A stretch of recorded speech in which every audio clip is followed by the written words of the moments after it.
feelings. I know, the weather was great. Tour company.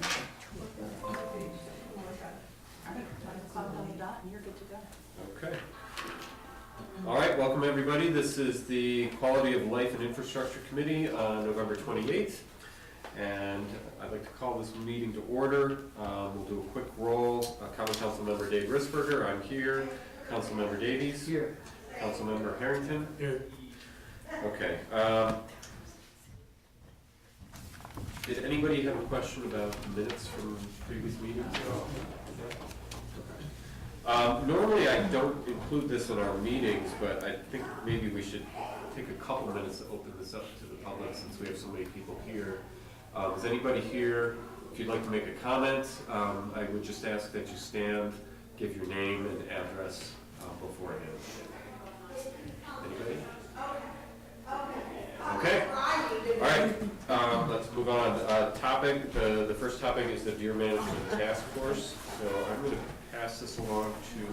If I need to pass this along to you, or you can probably go right to the chair of the Deer Management or chairs. We all have chairs. All right. Okay, so I'll start. My name's Betsy Holland, and good evening. Deer Management Task Force is an ad hoc committee that began working together at the end of the summer as a group of volunteers who saw problems with Oneonta's overabundance of deer and its impact on the community. We actively wanted to help find solutions. The effort and commitment to hard work and timelines that this group embraces is nothing short of impressive. We came together with differing ideas on how to best address the roaming deer herds in Oneonta. We have spent the last 2.5 months working together, researching together, but most importantly, listening to one another. And because of that, our understanding of the full scope of the problem grew, and we were able to reach consensus. We were able to collectively create media releases, surveys, brochures, set up public meetings, and ultimately create a proposal and PowerPoint presentation that we believe will help the city begin the task of addressing the deer management issues. My interest in the deer population in Oneonta was personal. A herd of deer was eating almost everything in my garden and blocking my driveway as I attempted to back my car out to go to work. I tried smelly sprays on my plants, fencing, and even booby trapping the perimeter of my garden with fallen branches and scraps of old fence. I ran out with pots and pans, making as much noise as I could. I set my dog outside to bark at them, and I yelled at them.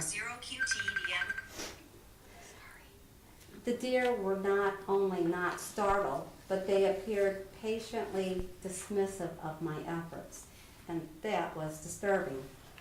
So I joined this group because it was personal, my garden versus the deer. But quickly, I learned that my garden was just a red flag signaling an even greater problem to our ecosystem, our safety, our health, and especially the health of the deer herds.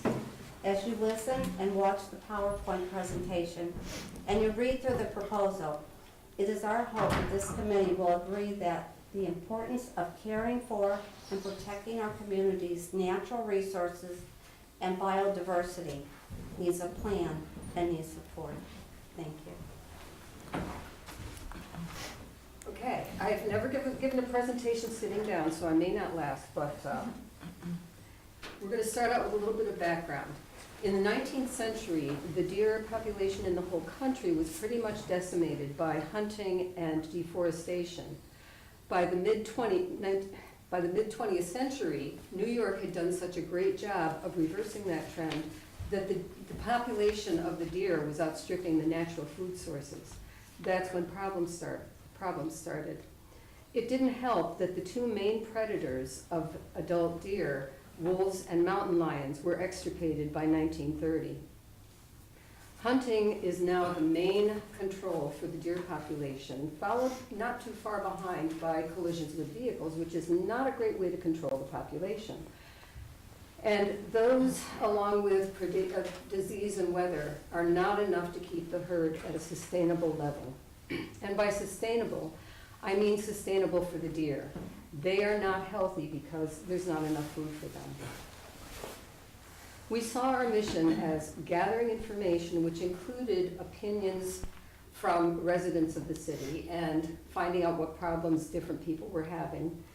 And as Betsy said, we spent a lot of time researching. We also came to the conclusion that it's really important going forward to educate the public.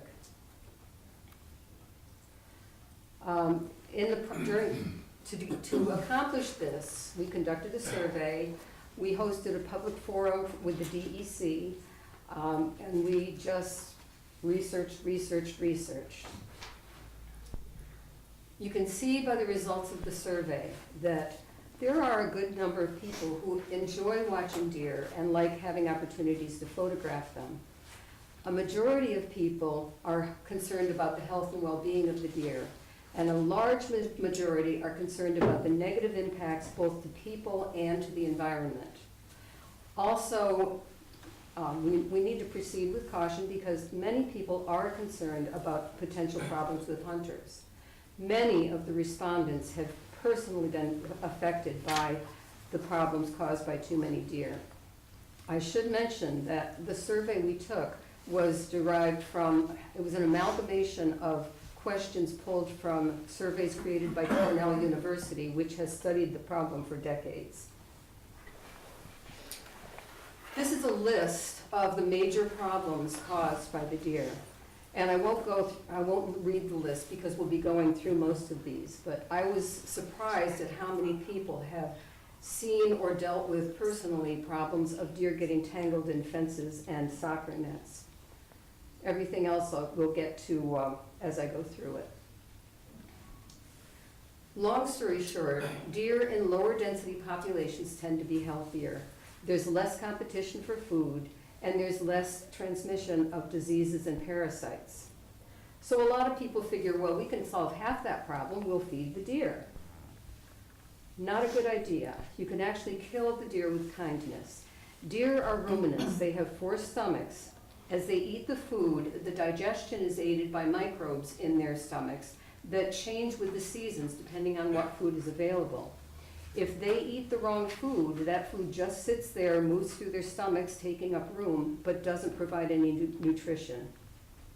In addition, feeding the deer brings them together, again increasing disease and parasites, and it acclimates them to people so that there's more deer car collisions and more spreading of tick disease. Our goal is not to eliminate deer. A certain number of deer are healthy for the environment, and they're beautiful creatures. We like to see them. Our goal is to reduce the population level to a sustainable level, and along the way, we'll mitigate all these other problems as well. So it's easy to read about problems and find out that yes, New York State has a problem, but how do we know it's a problem right here within the city? We looked for corroborating information in these 3 areas. Now, because neither we nor the deer are isolated, we felt it was appropriate to include some information from outlying areas. We're going to start with deer-related accidents. In 2017, Oneonta was ranked the 27th most likely city in upstate New York to have a deer accident. Now, granted, there's only a few accidents within the city limits a year, but again, we're not isolated. And by the way, you don't really have to have a car to have an accident. Oh, here it is. Watch the guy in the white shirt. This video was taken from a security camera at the high school.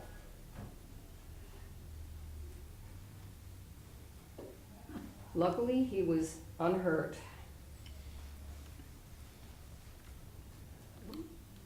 Okay, moving on to Lyme disease. This chart shows Lyme disease from 2000 to 2018. And you can see the first 6 years of the study showed that there was an average of about 1.5 cases of Lyme a year confirmed. The last 6 years, that number had jumped to nearly 55 cases a year, and those are confirmed cases. It's estimated that the actual number could be many times greater. Fast forward to this year, Diane Georgeson was kind enough to get us information for the city of Oneonta, the zip code 13820. In the first 10.5 months of this year, there have been 114 confirmed cases of Lyme disease in Oneonta alone. That's more than twice what the rate was for the whole county a few years ago. A natural question is, how do we know the deer are causing that? Well, there have been studies done on that, and this one study that we've noted here was a 13-year study.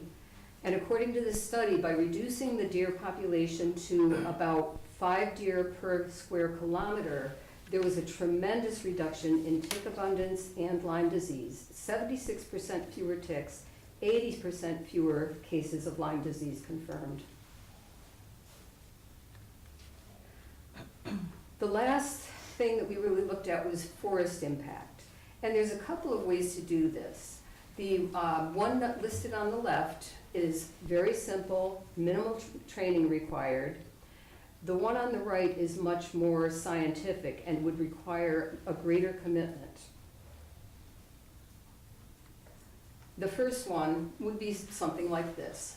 You look for signs that a forest may be suffering from too many deer. A walk in the forest should not be like a walk in the park. You should see an understory. You should see lots of spring wildflowers. Even if the forest floor looks green, it may be covered with invasives or grass or ferns, which the deer don't eat.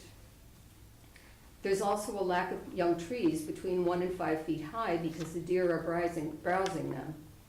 And there may be a visible browse line with no green leaves below 5 feet, and that's because that's about as high as deer can reach. Birds. I've done citizen science surveys for a couple of decades now, and I haven't kept records specifically for Wilbur Park or for Oneonta, but I can tell you there's a lot fewer birds. The wood thrush shown here is the poster child of the deer browse problem because their numbers have been so impacted by too many deer. On the left, you see a forest that forest floor looks an awful lot like the forest above Wilbur Park. On the right is a healthy forest understory.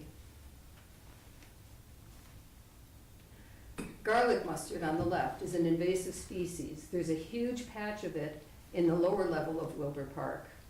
On the right, like I said, ferns are not invasive, but they can become a native invasive species if deer are eating everything around them and they're allowed to take over. Japanese barberry is a shrub that people have planted for years. It looks nice, it's deer resistant. The worst thing about Japanese barberry is that it provides a perfect environment for white-footed mice and ticks. The thing with white-footed mice is they also host ticks. The ticks go through life stages, and in the nymph stage, they're smaller and they prefer smaller hosts, like mice. When they get larger, deer become a preferred host. The picture on the right is a picture I took a couple weeks ago in Wilbur Park. Pay close attention to it because I'm going to be going back to that at the next slide. But I'm seeing more and more barberry in Wilbur Park. About a week ago, I went out with Donna Vogler, who's a professor of biology, and she does things like surveys like this all the time. We did a more scientific survey, and when I say we, I mean she provided the expertise, I took notes and helped find seedlings. We found in a transect that was about 1/10 of a mile long, we found about 20 seedlings and sprouts, and this was everything we could find, and basically we walked about 12 feet in from the road on the upper level of Wilbur Park. The average size of seedlings we found was about 16 inches, which is not very tall. that we found deer browse on all but one. Deer browse is measured in increments of percents, 10%, and some of these showed 100% browse. The average was 75%, and that means that that's roughly how many leaf buds remained. So some of them had absolutely no leaf buds. There was an ash tree that had sprouts around it, and they showed heavy browsing. If you look at the pictures, the one on the right looks kind of scraggly and unhealthy, doesn't it? But that's a normal seedling. They grow up while they slowly get thicker. The one on the left has been browsed for so many years that it's gotten quite thick, but it can't get any taller. One of the most telling things was the beech tree and the beech tree seedling that we found. Beech is not a preferred species for deer. They will eat a lot of other species first. If there are deer browsing on your beech trees, you know that there are too many deer because they're eating something that is not as nutritious for them. We found browse on this beech tree 5 feet and even a little bit higher. Then going back to that picture before in just a moment, we found one maple sapling that was about 4 feet tall. And the only reason it had reached that height was because it was growing in the middle of that barberry and it was protected. Barberry have thorns on them and deer don't eat them, so it was protected enough to gain that height. Even that, though, showed 60% browse. So that's the more scientific route. One recommendation that Donna made that seems brilliant, simple, and easy to do is a deer exclosure. If you put deer exclosures in different places, it will give you a baseline for what vegetation could be growing within that fence. Now, some of them are very large and more expensive, but for our purposes, a very simple one, like one of the two shown, would suffice. And the one on the left is a simple fence post with some fencing. The one on the right has a few more fence posts and deer, whatever they call that deer fencing stuff. A sign attached to each deer exclosure would go a long way in educating the public about what's going on and what could be better. Now, we don't have a lot of specific information about erosion, but erosion caused by deer browsing, anytime you have a hill and there's no vegetation on it, there's danger of erosion and there's danger of flooding. And this may already be happening in the city. We don't know that for sure, so I don't have a lot to say about that, except that it's not an easy, inexpensive thing to fix, and we should try to stay ahead of that as much as possible. There are some ways of mitigating some of these problems. If you landscape with deer-resistant plantings, like strong-smelling plants, it's like a 2 for the price of 1 thing, because strong-smelling plants will deter both the deer and ticks. Sprays and repellents can help deter deer, and also fencing. Now, the only fencing that will really keep deer out is 8-foot fencing, and that can be pretty expensive. Plus, there are height restrictions within the city. Also, these do not solve the problem. They may keep the deer out of your yard, but they push the deer off into your neighbor's yard, and your neighbors might not be very happy about that. Road signage can help, warning of deer crossings or lowering speed limits in certain areas. One thing we really need to do is get people to stop feeding the deer. Also, we have prepared educational material that could be distributed about tick bite avoidance, plantings, and feeding deer. Oh, and I forgot to mention, it's illegal. It is illegal in New York State, and you can get in trouble. Thank you. All of these strategies may help mitigate some of the problems, but it doesn't get to the underlying problem, the issue of overpopulation. We looked at some things that have been tried in different areas. Translocation and sterilization, where you capture the deer and either relocate them or sterilize them and release them. Neither one works. Both cost several $100s per deer. In addition, for translocation, there is no place around here, no place in New York State that has too few deer. The DEC won't do it. Another problem is when you take a deer and leave it somewhere where it's not used to, it doesn't know the food sources or the dangers. 85% will die within a year. Sterilization works if you have a fenced-in herd or you live on an island. That's not us. Regulated hunting remains the most efficient means to manage deer, a quote from the DEC. And they go on to talk about adequate harvests of antlerless deer, because if you take a buck, you take one deer from the herd. If you take a doe, you take that deer plus the 2 fawns that she's likely to have in the next breeding season, and the following breeding season, it just exponentially gets bigger and bigger. Our recommendations are to encourage more hunting on the outskirts of Oneonta, get nuisance hunting license from the DEC that would allow hunting outside of regular hunting season, and with that comes it's really important to remember that both landowners and the city would retain the right to control who, when, and how hunting would occur. Education of the public is key.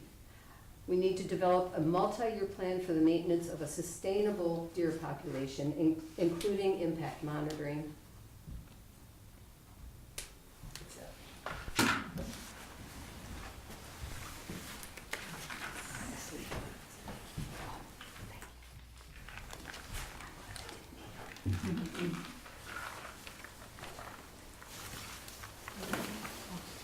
Okay. First of all, thank you for all the work that all of you have done. This is probably the most detailed study that we've had done in at least the 11 years I've been on council, and the years before that we've talked about this. So much appreciated. I want to open this up. I mean, we have a lot on our agenda, but I do want to open this up for any questions for any of the committee members here. So, Mark and Scott, do you have any questions for the committee?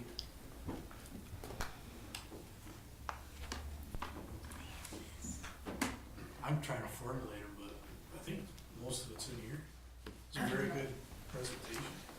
And the proposal has links to all the research that we back up. And there's links in the PowerPoint also. So they have this on and sent this to them. Okay. So yeah, I want to echo Dave's thanks. This is interesting. I find this kind of really, looking at it, some great recommendations and some great research that's gone to it. So thank you very much. A couple of things caught my attention, and I was just kind of curious about. Perhaps you don't know these, but one of those was that you mentioned this was on the slide with the Lyme's disease in Oneonta, and talked about the. Sorry, showing my age here. I can barely read this, but I think it's 5.1 deer per kilometer is what the kind of where the correlation with Lyme's from a Connecticut study. In your kind of research, is there any estimates? I know you weren't out there counting deer, but is there any estimates for how many deer we might have per kilometer? No, and the DEC says it's really not important to count deer. Right. The importance is impact monitoring, because it's not the deer that are the problem, it's the impacts of the deer. Okay, And we have so many deer that migrate. Right, and I did think about that, so how do we know when we get down to 5.1 deer per square kilometer? I'm not sure. Yeah, that's exactly. My mind's going to, okay, if we implement the program, how do we know that that program's successful? And how do we kind of measure that program? So that was one of the things I was just wondering. I'm not trying to play gotcha, just really curious if that may have come up someplace. I think what we would be monitoring would be are the number of Lyme disease cases coming down. Right. Undergrowth. Deer. Yeah, and undergrowth, Right. yeah. yeah. Okay. Car accidents also. Right. And then, sorry, with regards to the recommendations, certainly nuisance hunting license, did you, in your research, find any good examples of that, where that's being done? Yeah, we have that. That's reference. links there? Yeah, there's the town of Hamilton, and I'm gonna screw up the name of Camillus. Camillus. I always say it wrong. We have, their plans within the proposal, and they've had success. If you go to the DEC, they have, there's a link from there, and it's all in the proposal. It's called the Deer Advisory. And it has not only upstate New York, but up, you can choose your region, like the Northeast, and they have examples from all the communities. Great, thank you. That's it. Again, thanks.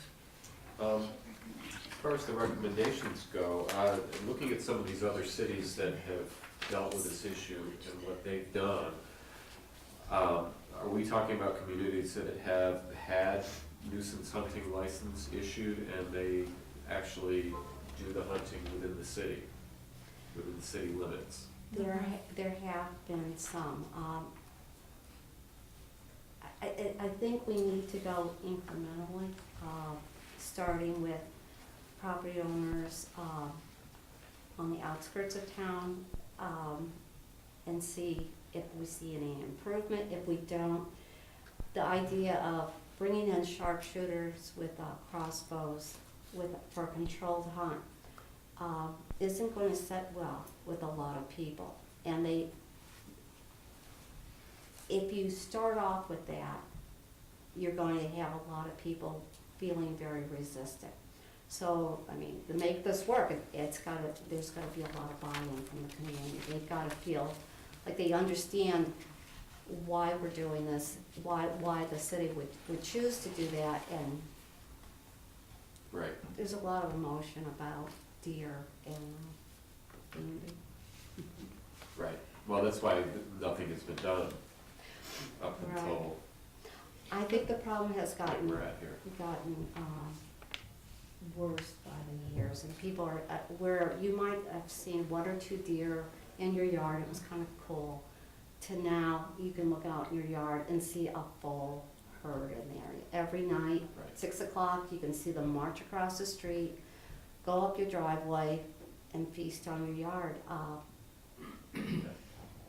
And what we've seen in other communities is that areas that border the city, like the college campus or Job Corps, that those would be the private properties that you'd start with, not within the city limits. I think that's an important piece that people need to know, is that we're not advocating people, bow hunting down Spruce Street. And it would be, people that would be registered. That's like so far into the future. But what they do typically, and I talked to Don's Meat Market, Don, they have done where deer hunters will bag their doe, bring it to him. He'll debone it, he'll dress it. They grind it into 2-pound bags of meat, and it's donated to the food banks. So it's Right. kind of a win-win situation. It's not, Right. And I know some other cities have gotten to the point where they issue hunting permits. They've done it within their, pick a park, or a few different parks in Right. different parts of the city, and they do it overnight, right, so Right, that's, right, people aren't aware, yeah. so. And it's done typically with, not with bullets, but with the crossbow. And they're sharpshooters, they plan it out, they use surveillance cameras, Right. so they know where the deer is, they can bait them. This is all with the blessings of the DEC. They have special licenses for that. And from what I've read, the research is that they aim for the brain. It's a 3 seconds from the entrance of the arrow to the death of the deer, which is a whole lot different than being hit by a car, or starving, or being shot by a hunter who's shooting. They typically shoot through the heart or the lungs. And the guy from the DEC also noted that there's a lot of green space in Oneonta and around Oneonta, and it's an ideal place for this type of thing. Okay. Well, I think it gives us a lot to talk about as a council, so thank you for all the work you've done, again. So, do you guys have any last questions? If not, I'd say we move to the next part of the agenda. One quick thing on the Sure. second paper, third page, there's a video called Oh Dear, It's in your proposal In that the I think you have proposal. electronically. and it's a very good video to watch to learn more about it. Okay. All right, thank you. I don't think they have this. Oh, they don't have that one? They have, it's on the Yeah. proposal. On the They have it. Okay. Thank you for your time. Thank you. Okay, so the next item on our agenda is the Garthtown. Oops. We'll try to place in one piece. Okay.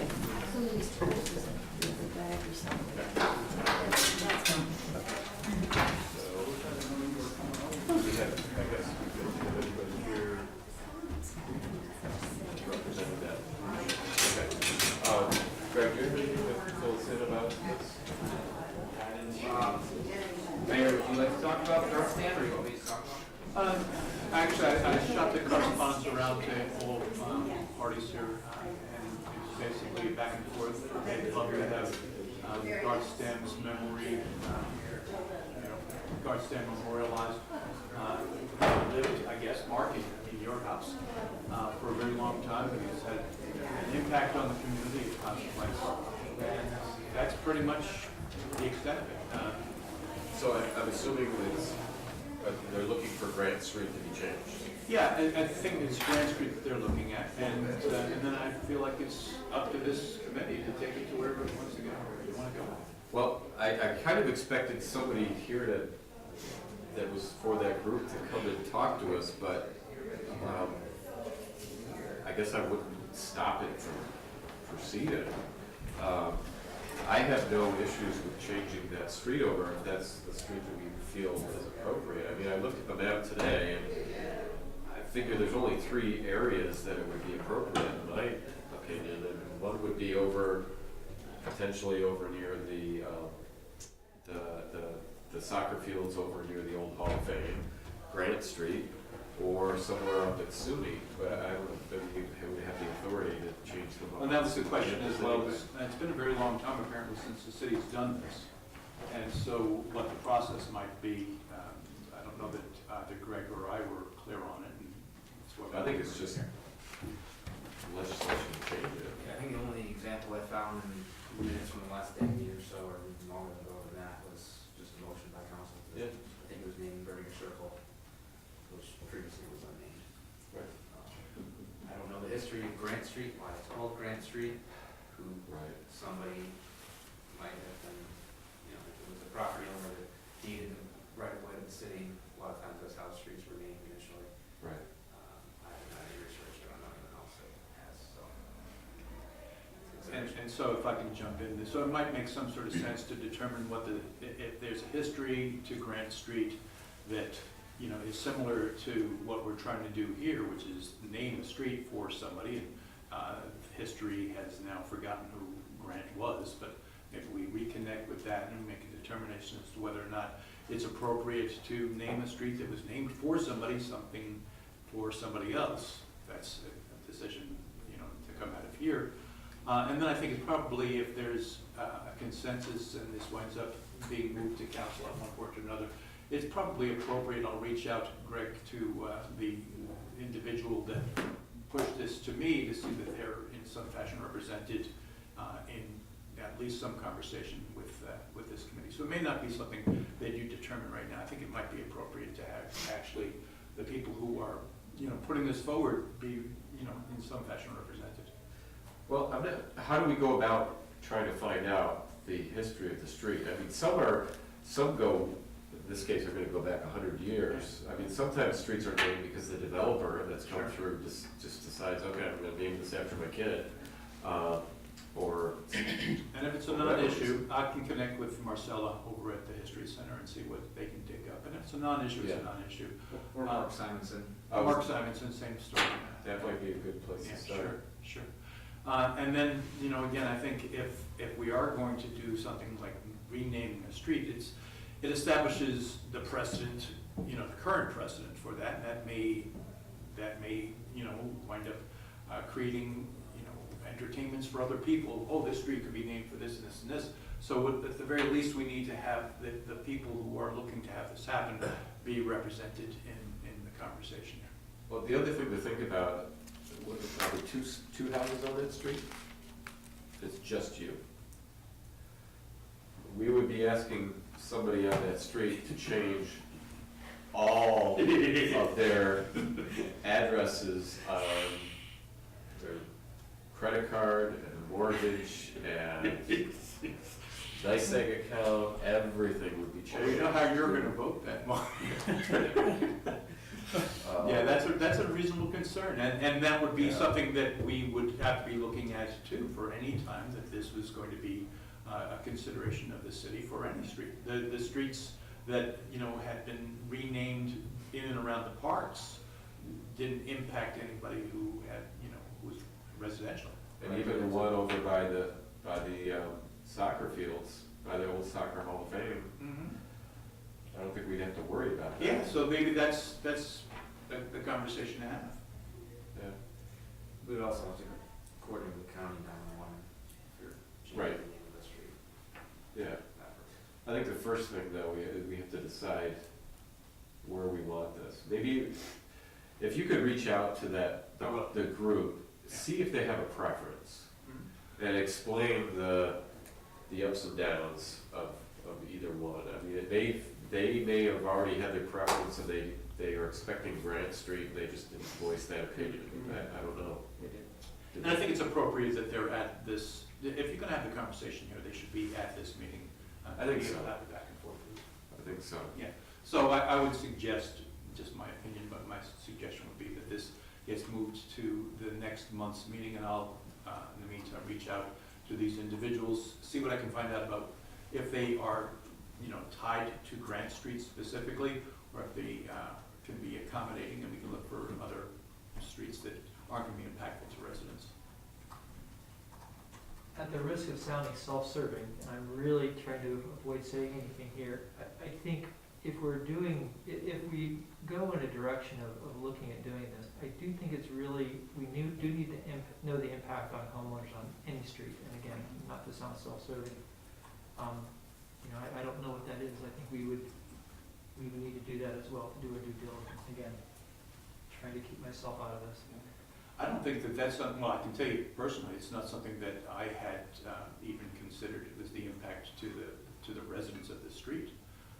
So, and it's an obvious, once you're aware of it, it's like, duh, so. Well, we haven't had to deal with this. Yeah. So I think we look at streets that, aren't impactful to start with, to residents, number Well, one. it looks like most of the streets that have been named were streets without residents that are Right. that need change, so things are apart. So I'll reach out to them, and I'll ask them to join this group at your next meeting. Okay. Sounds good. Next item, River Street and London Ave intersection. And this is the one we talked about previously, correct? Correct. Okay, and this is the one that, was this the one that Scott, you were gonna talk to the business owner? Yeah, Chris, John, and myself went down and we talked to Alex, who owns Bell Michaels, and it was a very good exchange. He came out, he looked at it, and he had no issues. He thinks it's a safety concern too. He completely agreed with it. We had a good conversation and good engagement. We also found that there's a tree obstruction that I think it's been taken down.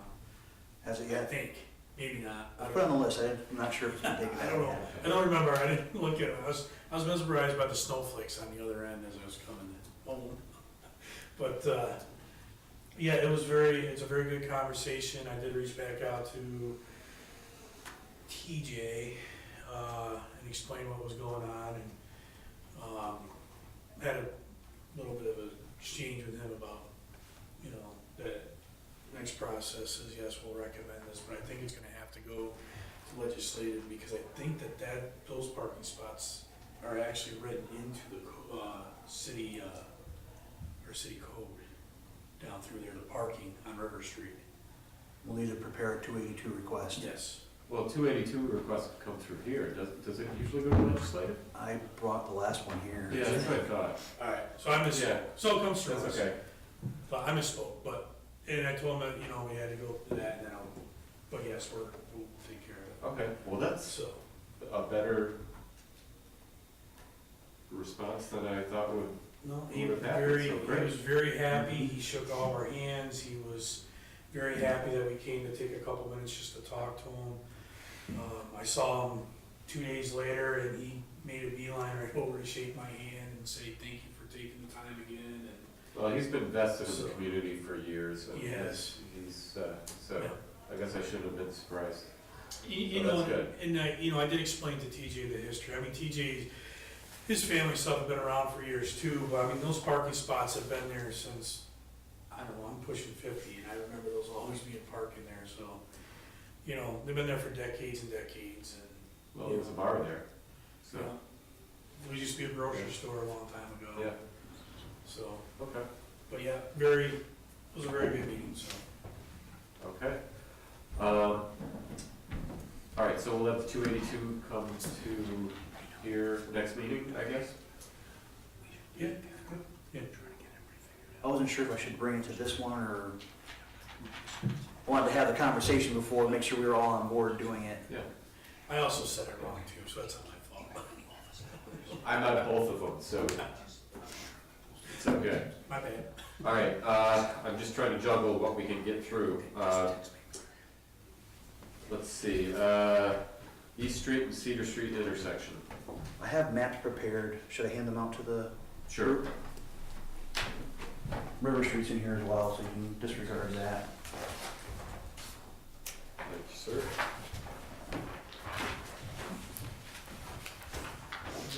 Oh, that's right, this was a site one thing that we brought up. This is what's superior inside.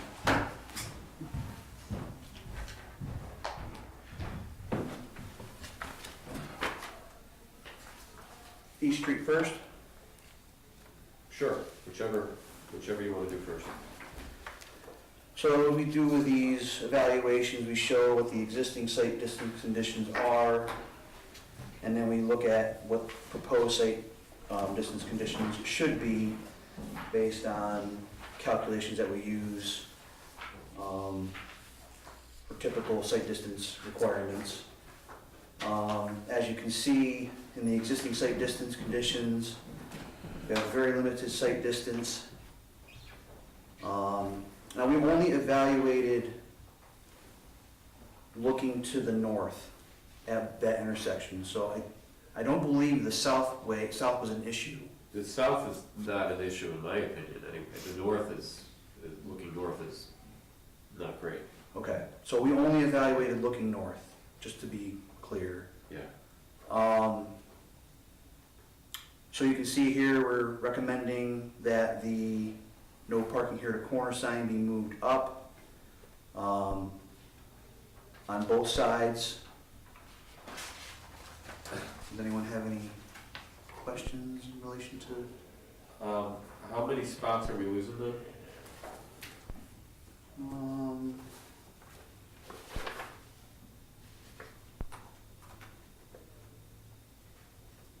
Bear with me. Sure. So just the one on the west side It and looks like we're losing, 2 spots?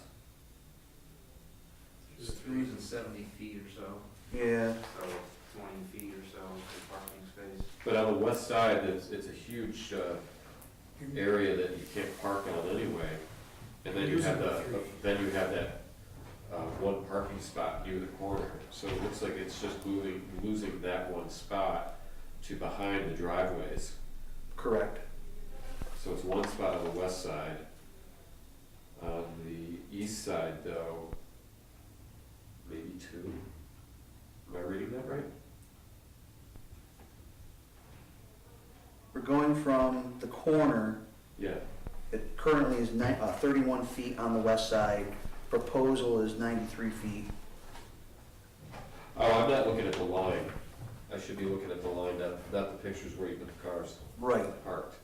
And then currently on the east side, it's. Oh, no, I didn't look at it right. Yeah. It looks like we're losing a total of 3 spots, maybe. Roughly, yeah. That's what I said over here, you didn't listen to me. Were you? Actually, I didn't measure the spots. I didn't hear you say anything over there, Scott, I'm sorry. I'm gauging based on the side of 20 the per- she drew. Greg even gave it out, 20 per car, per spot, Yeah. 60 feet. about 60 Yeah, feet. roughly 3 spots. I was listening. Considering I do that turn all the time, and I feel like I'm taking my life in my hands each time, I think 3 spots is not, I think losing 3 spots is not bad. I think it's reasonable.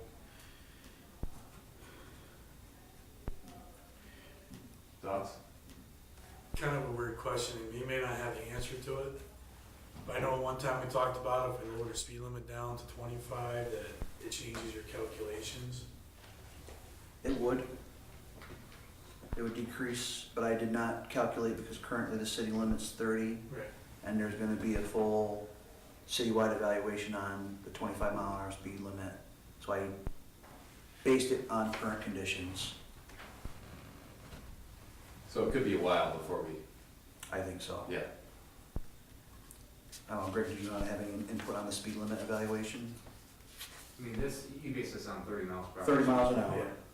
You know, you could also look at, just as a comparison, if you had the data from that area of East Street, what the 85th percentile is, you know, if it's less or more, like that's what you design things for. So if we were to change, like Chris alluded to, when we do the study to see if we were to change the streets to 25, we're gonna study the speeds that are actually occurring there first to see if that's appropriate. So it would take a while to be able to make that decision. Yeah, I was just curious how it would work, that's. Right. Okay, well, how do you guys feel about moving this forward to the council? I mean, I would be in favor of it.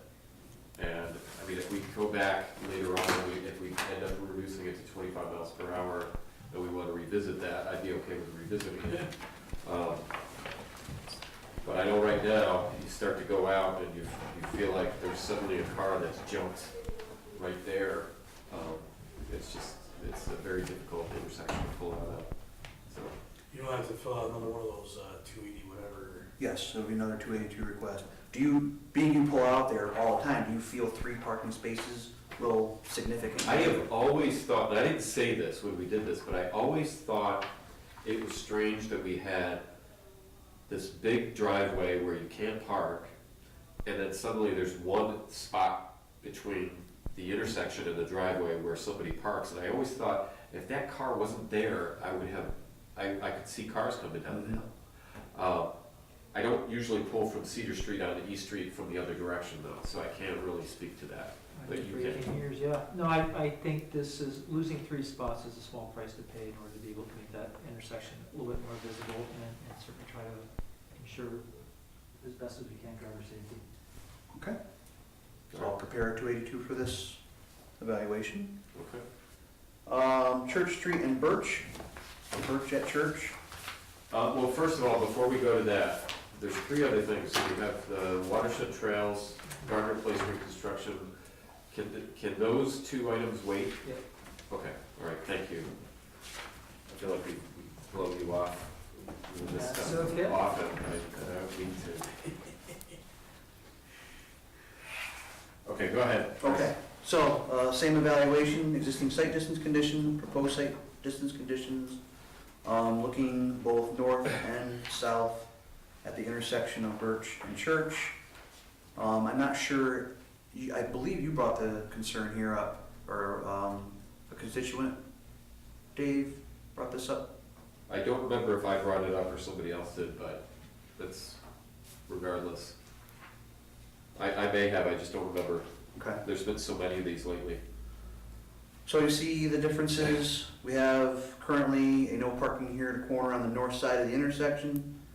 It's only 39 feet from where the vehicle will be stopped at the stop bar. We're proposing to move it back 76 feet. So roughly, there's a driveway in the way, looking like we'll be losing one parking spot to the north. And this is based on what's currently expected, Current speeds. current speeds, okay. On the south side, we're looking at existing conditions of no parking here at the corner, 34 feet from the vehicle at the stop bar to increasing it to 60 feet. Roughly one parking spot lost. Okay, so tell me again, I was typing, I didn't hear you, what's the total number of parking spots we'd be losing? Because I know that's. One to the north and one to the south, roughly, So two. 2. The one to the north would be more had it not been for the driveway already there.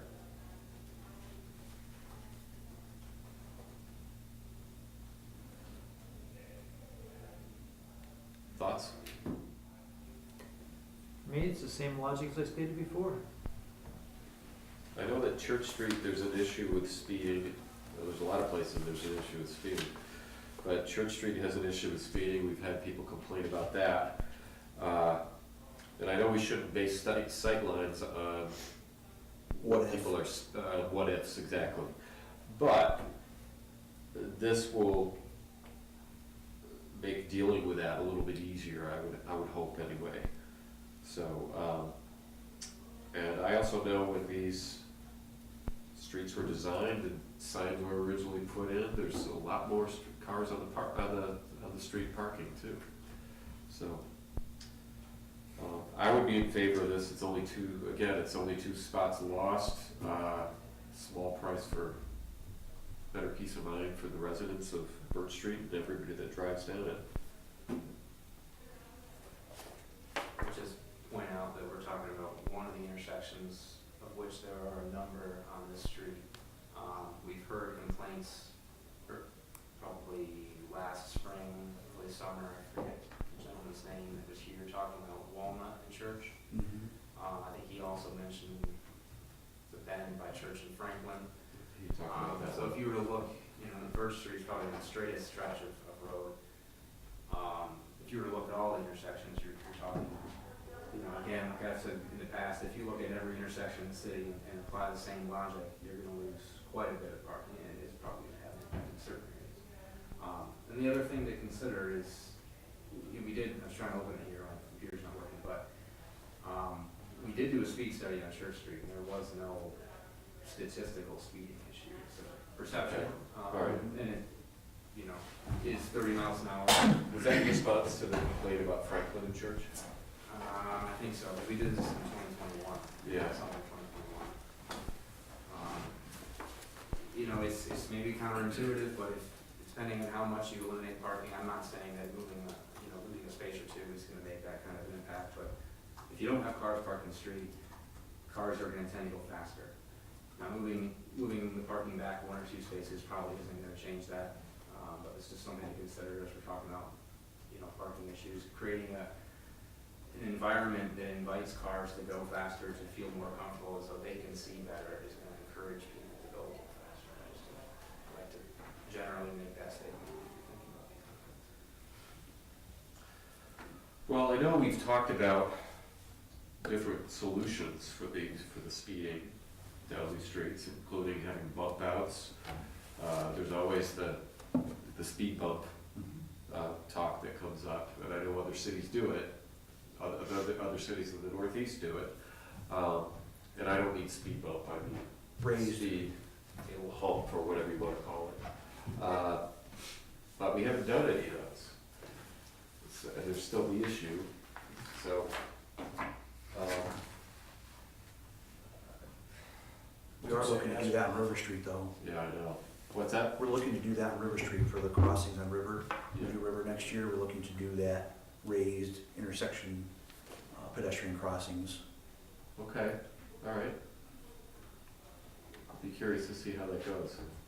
So just if found that report from summer 2021. We left it up for a week.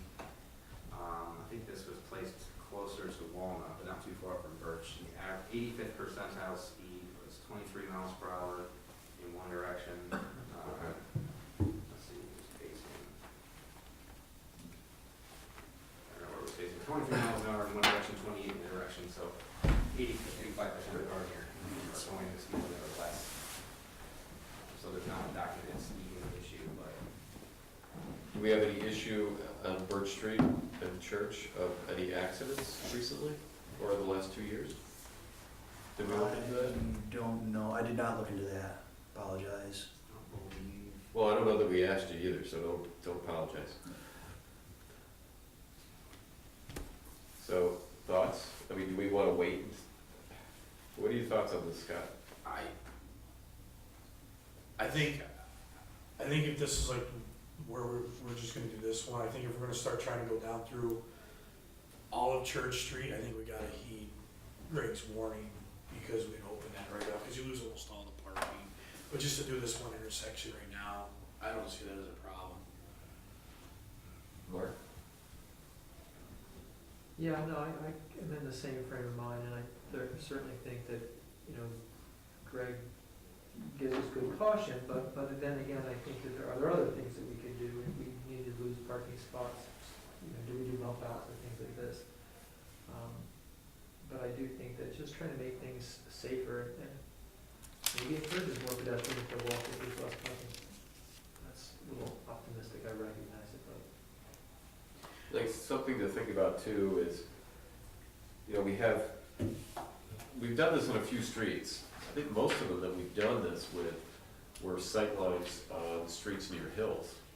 Because when you've got a hill coming down to the street, especially a narrow street, that completely changes the sight line. I don't know that we've done a lot that were flat necessarily. Potter was flat, Potter Maple. Yeah, we just did one on River Yeah, Street that's a right. couple minutes ago. Yeah. Well, other than River Street, one. Yeah, but it's also on a really narrow street. So, and Birch is a wider, is it? I think Is it a Birch narrow is, street? Birch It's is kinda the narrow. same It's a- size as Linden is. I believe it's a dead end, isn't it? It's a dead end. It's a dead end, yeah. Okay, so it's a lot more narrow than, let's say, Franklin. I think so. Probably similar to Franklin. Franklin's one way.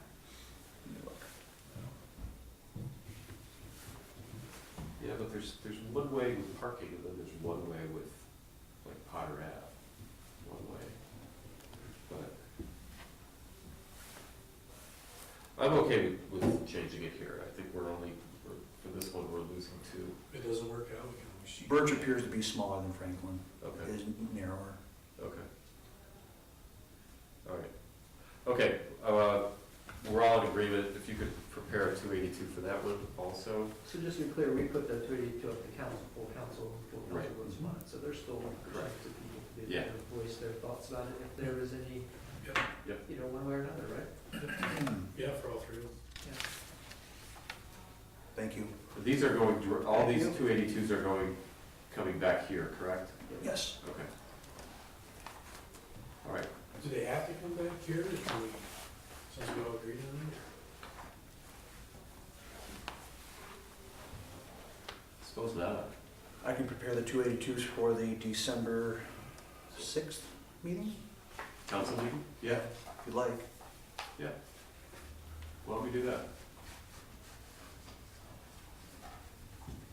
All right, the other 2 items we'll table to the next meeting. Anybody have anything else they need to discuss real quick? Okay, all right, Oh, thanks Chris, everybody. Chris. What? Can I Chris, ask a question? I have a question. I might have an answer. So, bags and brush. The deadline to put bags and brush out was on November 17th. Right. We actually did bags and brush 3 days last week beyond the deadline. We issued a PSA notifying people of the bags and brush. There are bags still throughout the city. Do we want to pick them up? If we pick them up, it's going to make people think that they can still put more bags out? Or do we put notices and say, you missed the time frame? I think this is probably the appropriate committee to discuss this, bags and brush. I think. How much are we it's, talking that's still out? Like one truckload, or are we talking like a day's worth I of didn't work? go around and check every single street, but Todd Cleveland, our street superintendent, called me today and said there was one spot that had 20 bags in front of the house. I think that was on Chestnut Street, coming down through, there's one that's all lined up. I've seen them scattered throughout the city. I'm only bringing it up because I recall someone on the committee bringing it up last Yeah. time. Yeah, This, I think we go through this every year I know. at the end. You know, I would say it's, we agreed to the deadline. But if your staff is able to take the time to do it, go ahead. Okay. But if there's too much else to do and you don't have time, then it's only the 17th, so we're talking. Well, what about making Friday the hard stop date for PSA? I up that Friday's it, anything that's left, we're gonna give you notices and it's your responsibility. Well, technically, we I'm already just had saying that. Friday, We already had a PSA. I know you did that, but I'm just saying. I wouldn't issue another PSA, No. because there's always gonna be somebody that's gonna go past that PSA. The PSA was already issued by now. I would say do what you can. Okay, If you can pick up what you can. okay. I just wanted to bring it up because Yeah. I'm guessing you guys are going to be getting complaints from constituents if we didn't pick them up. I haven't yet. If we have I time, don't think I we'll even do our best. The only thing I really get is, when is it? Because we can't. Yeah, I get that too. They Scott's bags?